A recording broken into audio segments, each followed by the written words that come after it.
2020. We just started it for the pandemic, just a way of kind of reaching out to our local community. And man, it's just grown incredibly. Can you believe we've been doing this a year? Almost a year now. It's been 11 months. We ain't been in church and I miss it. Yeah, it's crazy. So hey, shout out to everybody who's been watching. We appreciate you for doing so. And if you're watching through a platform that will allow you to subscribe, to like, to comment, or to share, please do that. You help us with our algorithms tremendously. Listen, from March of 2020 up until now, we've had over 100 million views of our content. Isn't that unbelievable? It's crazy. So we're excited about it, and I appreciate you for doing that. So if you're watching right now, if you're married, if you're engaged, if you're single, contemplating marriage, if you're single, want some interesting conversation about marriage, if you're in something that's complicated, or if you're in a situationship, just share the link and invite somebody to watch with you today. It sure will mean a lot to us. We got some special guests. You've been bringing some 5 people up here. Yes, and I've been trying to get them on. We've been trying to get these schedules together. Man, it's unbelievable. Unbelievable. This is the Bellamy family. We've known them over 10 years, probably. Yes. Yeah, just way over 10 years. Incredible people, man. Incredible conversation. We think you're gonna be very, very excited about it. Would you welcome with us today, Levon and Yetra Bellamy? They're with us. They're our guests on Marriage Matters today. Come on, y'all, give them some love and some hand claps in the comments. We want to welcome them to our show. Welcome to the show. Glad to have you. Hey, how y'all doing? It's crazy. You've been waiting for this. Yes, I've been trying to just schedule you guys forever. Ever. Yeah. So I'm glad to have you here. Indeed. So let me ask our first question. We ask every week, every episode. We want to know, how you guys met. Yetra, I want to know how Levon tracked you down, how he, just kept beating you in the ground until you finally decided you're going to, talk to this guy. So you tell us the truth about how you guys really met. Yes, that's the truth. Absolutely. So I'm originally from Tulsa, Oklahoma. I was born and raised in Tulsa, Oklahoma. So I went to University of Oklahoma. That's where I graduated from. So shortly after graduation, probably maybe about 2 years or so, I moved to Georgia. I didn't know a soul in Atlanta, Georgia, not a soul. That's not where we're from. We're strictly from the Midwest, West Coast kind of thing. And so one of my schoolmates, he was a fraternity brother. He was a Q. And he actually lived out here. And so when I came out here, one of my girlfriends, she used to kind of date this guy. And so she's like, well, he's there, so, hook up with him. He can show you around. And I'm like, okay, cool, nervous. I'm like, oh, my God, I'm moving to Atlanta. Oh, my God, So long story short, really, we met through him, and it was like shortly after I got here. So, I don't know. Blackstone? No, don't even try. I thought he was kind of like a player, you know what I'm saying? This is when pagers were big. So he had a pager, his pager was going off. We sound old. Yeah. Okay, but anyway, at least we had him. Yeah, at least we had him. And so, but anyway, we kind of started, meshing or, kind of talking after that. And one thing led to another, and it was a kind of a short courtship, if you will, but yeah. So I guess I kind of latched on to say that. You know what I'm saying? I guess I'll be honest in that. We're good. That was pretty good, Fred. But she said the right thing. She said, you were cute. So we know that she knew you were there at the party and get together before that. So we know she set all that up. So give me the real side of the story, because I know Yetra didn't tell all the stories. So let me hear your side of the story in this situation. How y'all met? Well, my side looks more like, she downplayed some of the coming after me. Bro, it was it was great though. She had this little friend that Dusique, I think, right? That's what we talk about. Yeah. And as soon as she saw me, I think her eyeballs lit up. They just lit up real big. And she said, wow. Then I had to go out. I can't even remember the name of the little club, but it was over at Greenbrier, and I was out there. They played that Atomic Dog, bro. And, I got out there, and she saw them leg lifts up there real high. And then with my pants, then I think she saw, I had to get out of there because I was like, I went back to college for him. But she was like, wow, he did something, and I think that just, she was like, I like it. You had a little car. Only thing she probably would say bad about me is like at that time, I was still a little younger, so I was still staying at home with mom, but I progressed and got a home really quickly over in Riverdale. It was our first home, but yeah, she latched on pretty tight, and you know, we started dating. I guess that was around 97 and 98ish. Then we got married July of 99. Then we built our first home together over in Stockbridge in 2000, July of 2000. And then it was like every year something was happening. We got married July of 99. We built the house July of 2000. And then we had Indy August of 2001. So, you know, I've enjoyed every minute of it from when I met her to right now while we're on this screen. It's been great. Oh, that's amazing. That's amazing. It's beautiful to see the story, to see relationships, and I didn't know. I guess I feel kind of bad saying this, but you said something about the career, some things you told me I didn't know. Yeah. Yeah. So I want you guys to talk, because I mean, you're both in non-traditional fields. What do you mean by non-traditional? For non-traditional for us as Black people. I mean, typically. Yeah, this typically, you know, they're not in those fields. He's in environmental services, and so you guys talk about your careers first. How do you decide on those careers? And tell us what they are, what you do, you know, and we'll start with you. Yeah, so I am actually an IT professional by schooling, you know, so I went to University of Oklahoma and managed in management information technology. So I've been in the school setting, secondary education, and, you know, doing a lot of IT work and things like that. So currently I'm at Morehouse School of Medicine, so I'm associate program director over there, and I work with a lot of providers in the state of Georgia, especially with COVID and what's going on right now. So we help them get grants. They help them to meet certain measures so that they can get grant money through the federal government. So very different for me, but it stems on technology, using their actual technology in their practices, because a lot of doctors don't do it. They old school. They want to fax. They want to go and snail mail and do all these other things. So just trying to get them up to the, you know, where we are now with our technology. So very different, because people's like, what you do? Huh? Well, I mean, what, you know, but definitely needed, especially in our Black impoverished communities, underserved communities, making sure that our doctors are doing what they need to do so they can stay up and get the funds that they need to survive in the community. So very rewarding, I would say, because I'm traditionally IT. I fix it. That's what I do. I fix it. But being able to be in that setting, especially here in the South, has really a mindset. It's really changing, because Oklahoma's totally different from Georgia. Totally different. Not sure if you've been there. Totally different. So, but that's what we're doing. And then, you know, we're entrepreneurs, and I'll let him talk about that too, because we've always had that desire to do our own thing. And so we've been doing it for years. But I'll let him talk about all that good stuff.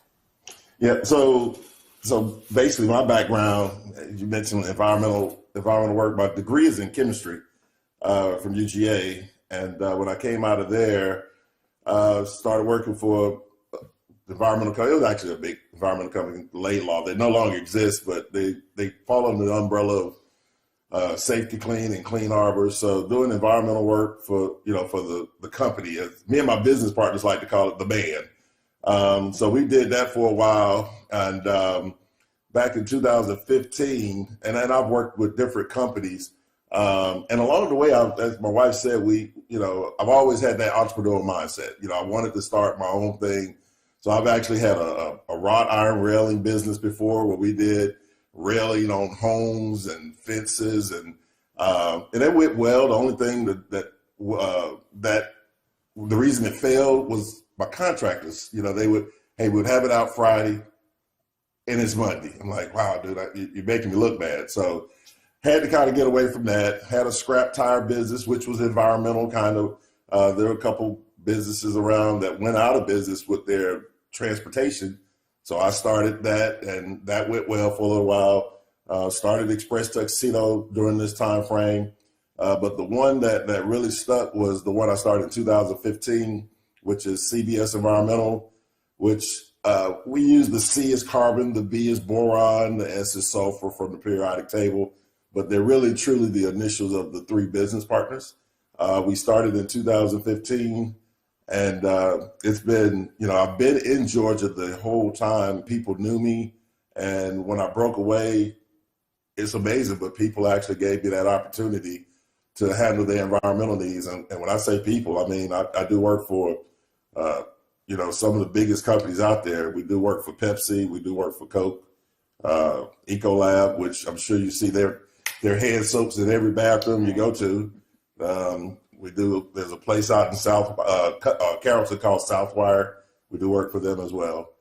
How has COVID impacted any of that? I know, Morehouse School of Medicine, you got students, and whether they can come on campus or whether it's virtual. I don't know how that works in medical school. I know, I went to Morehouse College, and I know they're having a hard time trying to figure out how to get students back on campus. So how has COVID-19 affected each of you in your careers?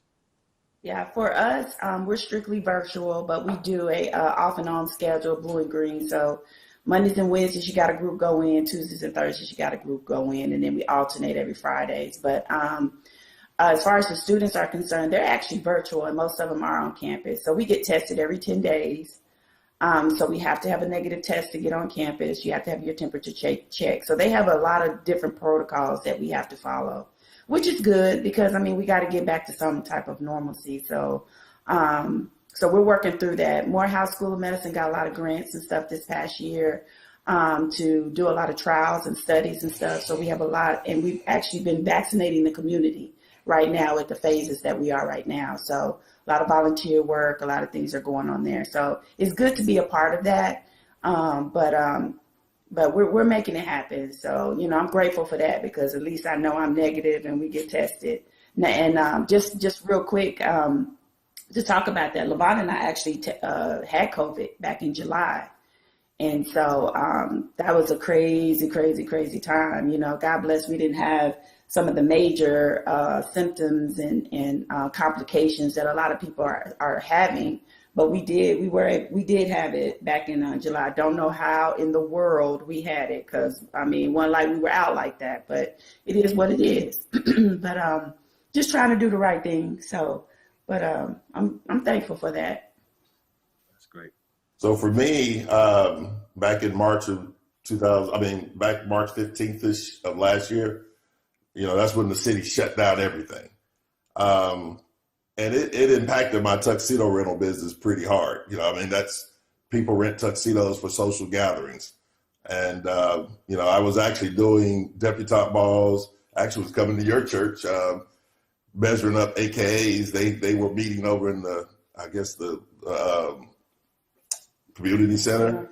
And so I was measuring them up and, delivering tuxedos. And literally the week before I was about to go pick up suits and deliver them, I had two of them that day. They both were shut down. And, as far as money, it hit me pretty good on that side of the business. Even had to give some money back. I had to make the right call of, hey, normally I don't have there's no refund policy for my deposits every time. However, with the situation that was going on before us, I made a decision that, we're going to refund everybody their money back. So we did. And, those deposits that I usually get, just so those are profit deposits. So that's money I've already taken in and spent. So it basically meant I had to go in my own pocket and pay everybody back. So, it affected it pretty good. Now, I will say, hindsight of that, and I believe in good karma, bad karma. So, I rent a space in Stockbridge through my cousin who has a little bakery. And she called me up not too long ago and said, hey, did you hear about the Stockbridge CARES Act? I was like, no, I've never heard about that. She said, well, if you're interested, I'd like to tell you about it. So basically what happened is during the government giving the cities all this money, they gave the city of Stockbridge money to give to the local businesses that were impacted. Mm-hmm. So basically I filled out some paperwork, sent some stuff in, and they actually sent me about $6,000 back, which actually paid just about for all of that I gave out. Mm-hmm. So again, I just believe in, if you do the right thing will come back to you. Yeah. Environmental services, You know, that one actually did well because we actually do COVID cleaning. You know, we go out, we do spray. We sprayed some churches down in Columbus, Georgia. I have, you know, a staff that could take care of that. And then as far as all the industrial plants out there, you'd be surprised. It was clean out mode for them, you know, because Coca-Cola couldn't, everybody's restaurants shut down. So they were getting stocked up with, you know, extra syrup. So it actually meant I had more business from that. So that business did okay. The other business didn't. However, the other business, I rewarded it a year later, basically. So that's how COVID-19 impacted us. Not to mention, like she said, we had it in July. Yeah. You know, one of the things we met, you know, with our kids attended the same school. And then, of course, when I learned, you know, we were same fraternity. But we, one of the things that was so interesting last year, and well, January of 2020, and even prior to that, Kobe Bryant, who's, you know, one of the greatest athletes of all time, you know, he and his wife have 4 daughters, and he, you know, of course, coached his daughter. One of his daughters plays volleyball, and his daughter's Gianna, who unfortunately passed away with him, played basketball. And he popularized this whole saying, girl dad. And when I heard that the first time, you know, you one of the first persons I thought about, because I never wanted girls. I said, you know, before we got married, and I said, I do not want, I just think somebody was going to end up getting hurt, and I do not want a girl. So God bless us with 2 sons. But, you know, but when I noticed you, and as a father, the way you're there for, you know, India and Bria, it's just, I mean, you personify that girl dad. Talk about that. Did you ever want boys? I mean, how did that feel to just father girls? So initially, you know, in my mind, I was thinking it'd be nice to have one little girl, one little boy. Well, it didn't work out that way. I had 2 little girls, and you know, initially, yeah, I was a little nervous, but I tell you, once they're born, it's almost like when they're born, from that moment, even until now, they always feel like your little girl, and they love dads. You know, I think I hear that all the time. Little girls love their dads. It's funny because even last night, you know, Bria was, I was telling Bria that her mom signed me up to have a vaccine. You know, and you hear the stories where some people are like, I don't know if I want to fool with it, and some people are like, well, I'm going to take it. Well, Bria's on that fence of she wants to see a few more people take it first, you know, before her dad takes it. You know, it was just flattering because it was like, boy, she really doesn't want anything to happen to her dad, you know. And then I was messing around one day with her, and I act like, you know, I just kind of passed out on the bed. It was fake. I can't remember what I was doing, but she looked at, she was like, Dad, you okay? You know, but yet she plays this hard role with me. And it's funny because she'll no, and then I like to chase her, and we do this little game where I give Indy smackums and I give Bria smooches.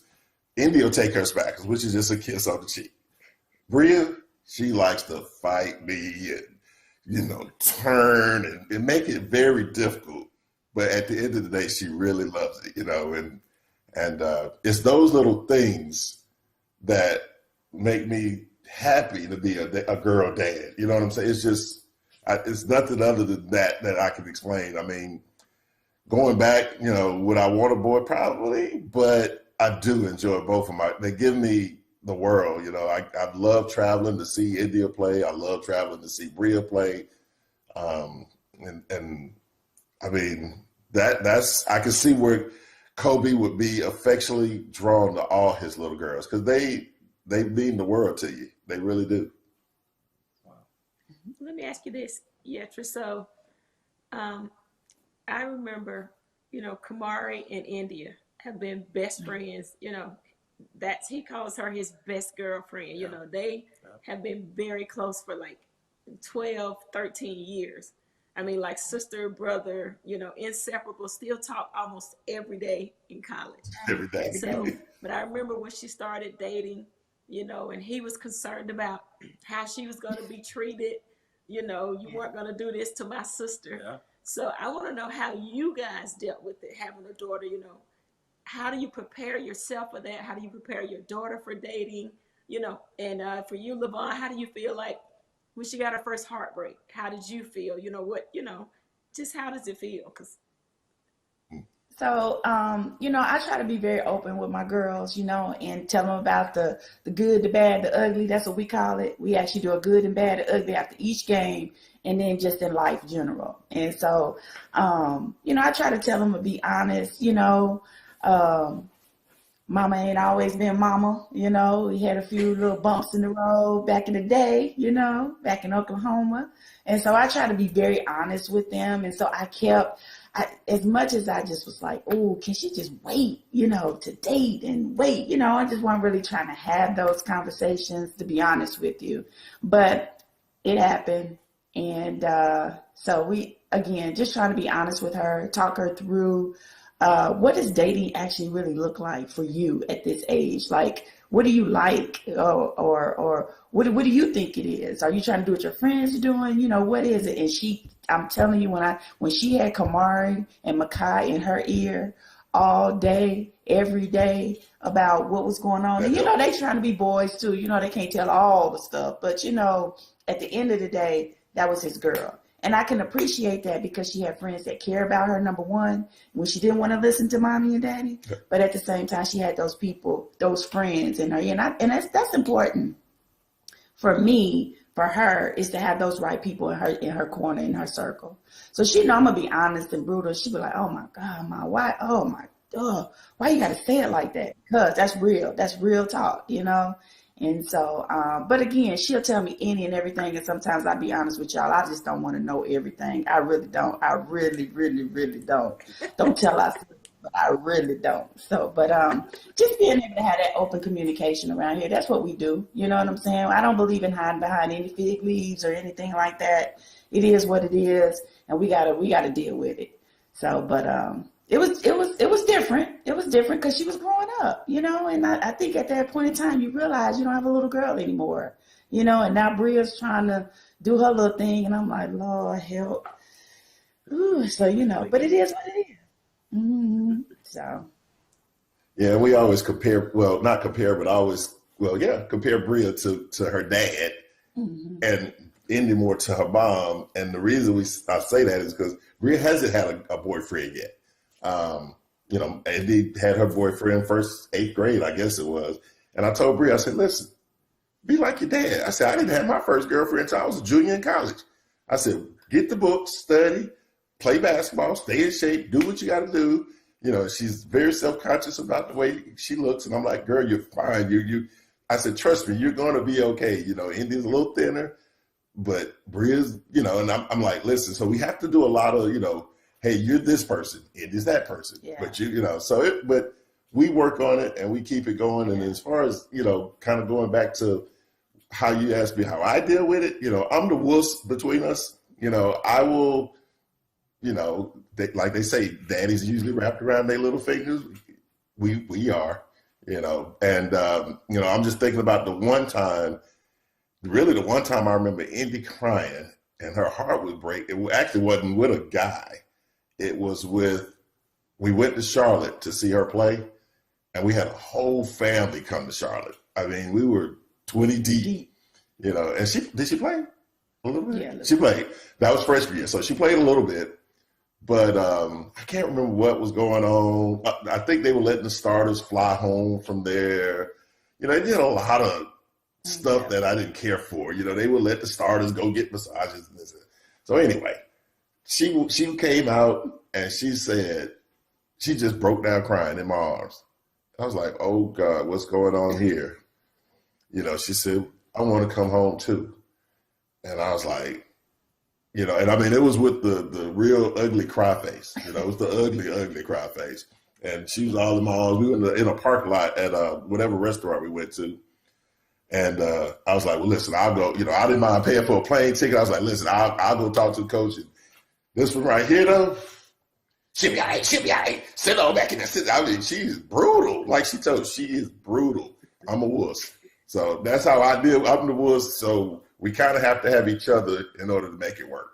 But you said something that was so beautiful, both of you. You like the differences in both. Like, they're 3 years apart, 3-4 years apart. Kamari and Kylan 5 years apart. And so often trying to keep the young one with his own personality and not trying to live up to the standards of his brother. And I think initially, Kylan, our youngest, whatever Kamari did, he would automatically do the opposite, whether it was good, the bad, or the ugly. I think he spent so much time trying not to be his brother that he really, his whole thing was not to be Kamari, in so much that he was not being Kylan. But recently, it's almost like to see him find his own personality. Now, he's still rebellious, and he's not Kamari by any way, shape, personality-wise, but he's brilliant, he's beautiful. But to see y'all navigate through that, because I think a lot of parents, struggle. How do you do that and raise them where they still happy and not succumbing to the pressure that the older one has set for them. The bar is set for them. It would be academically, athletically, friendship, and it seems like y'all navigate that very well, because the same amount of time you spent with India, you at India's game, you also at Bria's game. The same way you fussed at the refs at India's game, both of y'all go off with the refs at Bria's game. So talk about that, because I think people who are watching, I think is important, because sometimes I think parents can show favoritism. Like, my brothers were my mama's favorite. She whatever they wanted, they got. She never whooped me, but and I think sometimes we don't know how to manage that. How do y'all? So can y'all just hit that some more? Maybe how do you make sure you maintain them as individuals?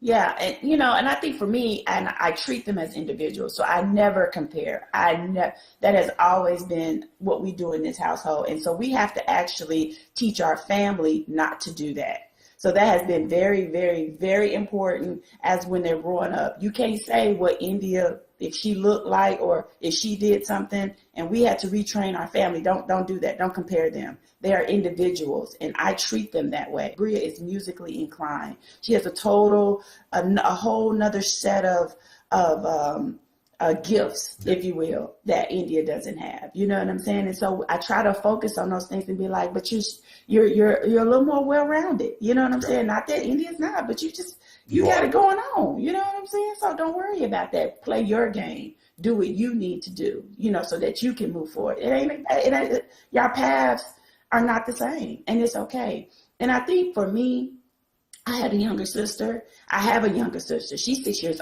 younger than me. I'm the oldest. And so just trying not to make sure that people didn't always compare even us at that age. But, Bria's finally finding her way. I mean, it's been a long road, but she's finally finding her way. She had some little obstacles along the way because she had back surgery and everything. So that kind of set her out, early on. But she's finally finding her way, and she really wants to play ball at the next level, and we're encouraging her. However, I told her, if you don't want to do it, you don't have to. We good. We good. So I think just making sure that she's comfortable and saying, okay, my parents have accepted me for me, and so I'm good. So that's just a constant conversation, but I think they get it. And so, India, she just, India's India. She's so free spirit and kind of like, hey, what's up? She just, that's just her soul. You know what I'm saying? So, but Bria, she worried about everything. So just, nurturing that and making sure that she understands that who she is, Well, I just appreciate y'all. This has been so good. I think a lot of people just can benefit and will benefit from this. Right. We ask you one last question, and then we'll talk about your businesses. But, one of the questions that Andre's been asking everybody recently has been about, how do you make it through those not so good times? You've been together 21 years, there are ups and downs in every relationship. No marriage is perfect. No person is perfect, and every day is not sunny and without any clouds or rain. So what have you done to kind of persevere through those types of difficult moments? And however you want to answer, each of you can give us an answer on that, please. I think for me, it's and I talked about it a little earlier about communication. Is just keeping the lines of communication open, And what that means for us is not so much talking all the time, but let me have my space, you know. So for me, I want to talk about it. I want to talk about it. If I'm mad, I want to talk about it. I want to talk about it like 50 times. I want to talk about it. And he just like, man, I'm good, or I'm mad, or I'm whatever. But just really understanding who we are individually and as a couple. You know what I'm saying? I think COVID for us, I mean, we actually had fun during COVID. I mean, because, you know, we're running so much, you know, because we're always here or there. We're at the game. I'm flying out to Houston, or he flew out to Houston, or, you know, we got tuxedos, we got debutante ball. We're just always running. So when COVID hit, I was like, oh, we got to stay. Oh, we can't go nowhere? Oh, okay. So how are we going to do this? Oh, okay. But for me, it's just, you know, just keeping those lines of communication open. And communication to me is very important, and it means different things for different couples and people. And, you know, we got a lot of people right now that are going through, a lot of couples that are going through right now. And, you know, we're just trying to keep people encouraged. We're trying to keep ourselves encouraged, and just try to, you know, just make sure that, that we're just, you know, being here for each other. You know what I'm saying? I don't think we've ever had that issue. Yeah, we've been mad. We had some knockout dragouts before, but, you know, we always come back together. And I just think that that's just the bond that we have, and the standards that we have on each other. You know what I'm saying? We got to talk about it. You know what I'm saying? But, you know me, I want to talk about it. I want to talk about it. He'd be like, girl, no. She's that 5-minute approach. I'm that 5-year approach. No, but it works. I mean, we do talk about it eventually. I may need an hour more than she needs to think about things and let it run through my head. But, you know, because she is so persistent and make sure we have a conversation, you know, we do have that conversation. And then, you know, the old folks always say, you know, never go to sleep mad because you never know what may happen. So, you know, if she catches me getting mad at 10 o'clock at night, chances are I might be on that 5-minute approach, because I try not to do that. You know, now if you get me at 8 o'clock in the morning, you may have to wait for the rest of the day, you know, but we gonna talk about it at some point, you know. But, you know, I think the communication is definitely the key to, you know, a successful marriage, I believe, you know, especially ours anyway. I know we love to talk, and we love to go places together, you know, just hang out, do things. I mean, something as simple as going to get some mattresses for Bria. You know, hey, Bria, take Bria with us. You know, lay on the mattress.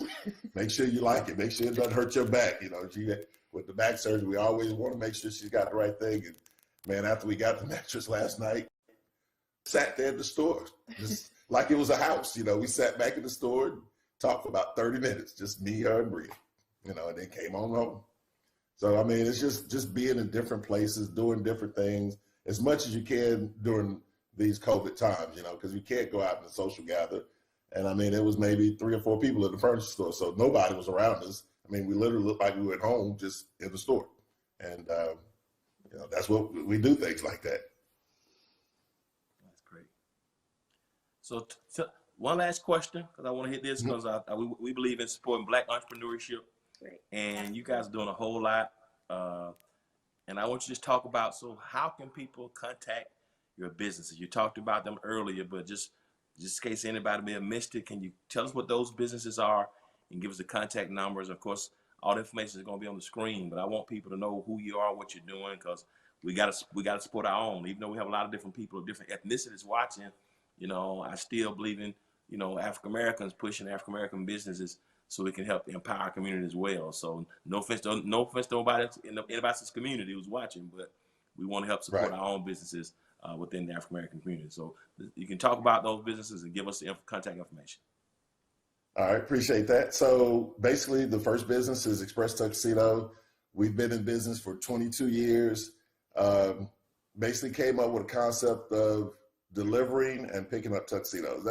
That's really the major difference in our tuxedo business. Nobody in Atlanta does it. Nobody in Georgia does it, to my knowledge. You know, I'm a preferred vendor for Lake Lanier. So if you're ever scrolling through there and you see their preferred vendor list, I'm the guy. And the way that works, I'll go up there, take measurements. I'll deliver tuxedos to the resort. They try them on. If they don't fit, they go play golf, believe it or not, most of them. And then, you know, because it's a different clientele. that clientele likes to go play golf, and I'll meet them before at the pro shop. And while they're playing golf, I literally go take care of all the exchanges, bring them back, drop them off at the front desk. And then after the event, they leave them at the front desk. And usually Sunday afternoon, evening, Yetra and I ride up to Lake Lanier, take them back in. That is kind of that was what Express Tuxedo was built on. And as far as reaching us, you know, we can be reached at www.expresstuxedo.com. My email address is lbellamy@expresstuxedo.com. And phone number is 404-281-2737. The other business, real quickly, is an environmental business. Like I said, I've been in environmental since I graduated from Georgia back in '93. And in 2015, myself and two other guys, we decided to start our own environmental business. And we've been doing, like I said, work for Ecolab, Pepsi, Coke, you know, you name it. You asked me if we thought we would have been here, and we all say this to each other, the three partners. If we thought we would have been here 5 years ago, the answer is always no. You know, it was like, because I've never had it to that level, but, you know, we're very excited about it and very fortunate, very blessed. But that line of work is basically to help industrial customers, people that have waste to get rid of. Website for that one is www.thecbsenvironmental.com. My email address is lbellamy@cbsenvironmental.com. We also do have a toll-free number too, which is 855-217-2227, which the 2227 at the end stands for CBS. Thank y'all so much. We wish you Godspeed and everything you're doing personally, as a couple, with your daughters and your careers and with your businesses. Thank you. You helped a lot of people today who are watching, and I hope everybody's been inspired. It's been very inspirational. So everybody who's watched this episode of Marriage Matters with Yvonne and Yetra Bellamy, thank you for tuning in. I want you to share this link with somebody who may have missed this. Help us get the word out. We're averaging over 50,000 people per episode with this through the cumulative platform. So help us to double it this time. So get the word out so we can support Black, beautiful, Black excellence, you know, Black businesses and Black love. And so I appreciate everybody for tuning in. Under and I are glad that you tuned in today and hope you're inspired. Keep walking in hope. These are difficult times, but we're going to get through it. Be safe. Keep your hands washed. Mask up. Keep proper social distancing. And we believe we're going to be okay. So thank y'all for tuning in. We're going to log off now. But as always, remember this. If you'll be good to God, God will be good to you. Until next time, peace. Take care. Thank y'all. Bye. Thank you. Bye-bye.